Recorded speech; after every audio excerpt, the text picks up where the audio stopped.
I still think Joachim is better.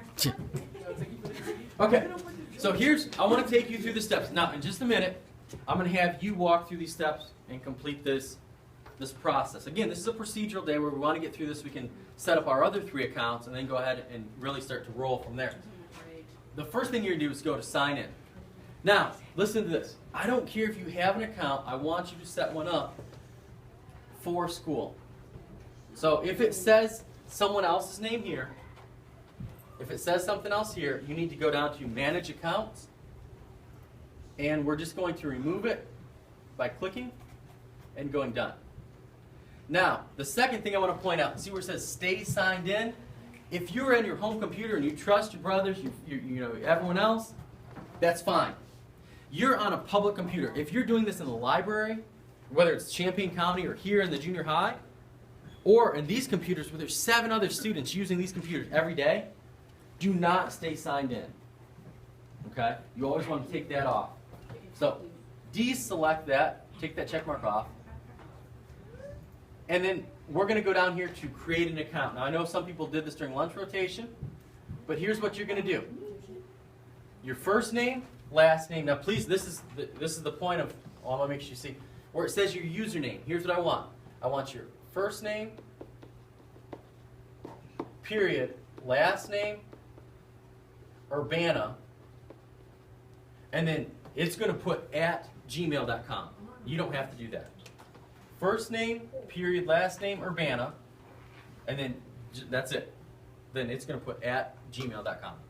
Your password, remember, has to be 8 characters. It has to have a capital letter,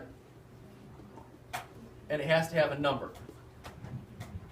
It can be more, but it must be at least 8.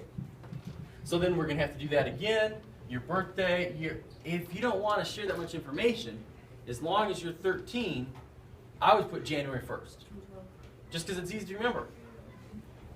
That's up to you. If you want to put your real birthday, that's fine. If you don't, you need to be at least 13. Everyone here's 13? So, when you put the year, I wouldn't just pick any year at random. You got to make sure you're at least 13 years old. That's not a problem in here. But if you don't want to share your birthday, put January 1st. It's an easy one to remember. So then I'm going to scroll down.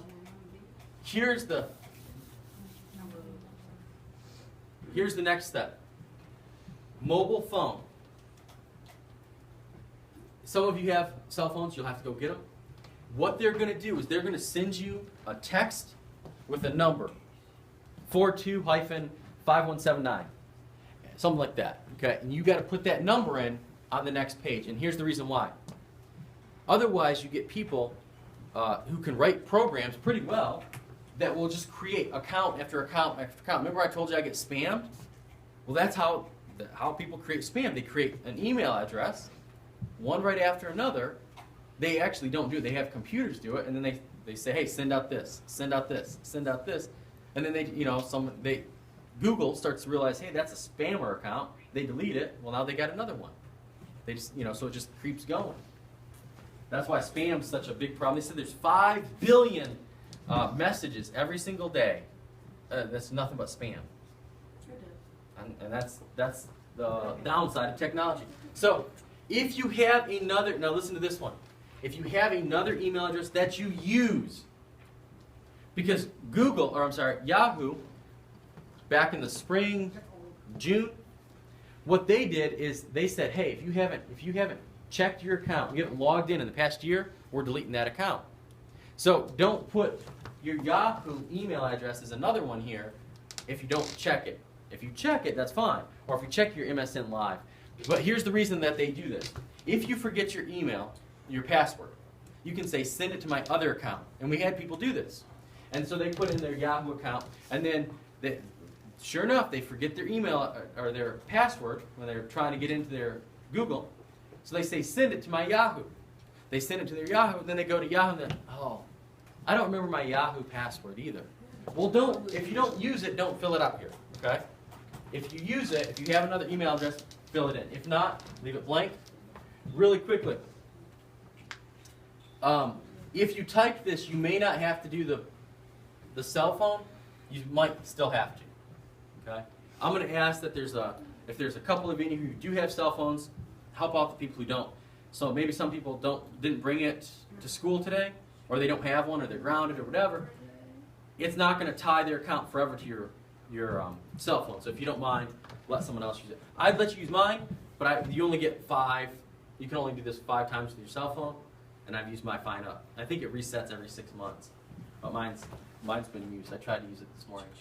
Okay, so you're going to type here. You're going to click here.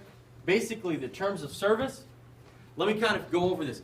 It's free for this email account. Remember how I said we had to pay for Gaggle? This is free. But listen, nothing in life is free. Let me give you a good example. Google has computers that go through everything, all the emails, and it's looking for certain words.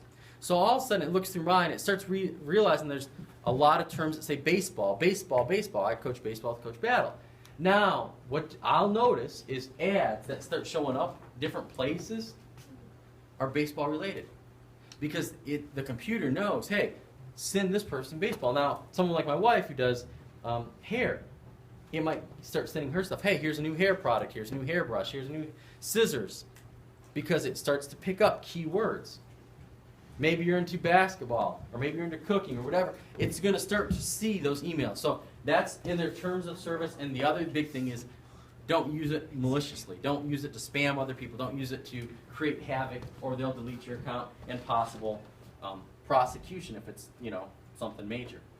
But that's their terms of service. And then you're going to go next step. Now, please listen to this. If you do all this correctly and you go next step, some of you may get this message with that dinosaur where it says like, oh, we can't go here, and there's a little dinosaur here, and it's like try again or reload. Please listen to this. Up at the top, if that happens to you, just type in google.com and we'll see if you're logged in. Chances are you are. What's happened is it's getting caught in our school filter. Okay? All right. So I've given you a lot of steps. What I'd like you to do is go ahead, turn on your computers, go to google.com, and let's try this together.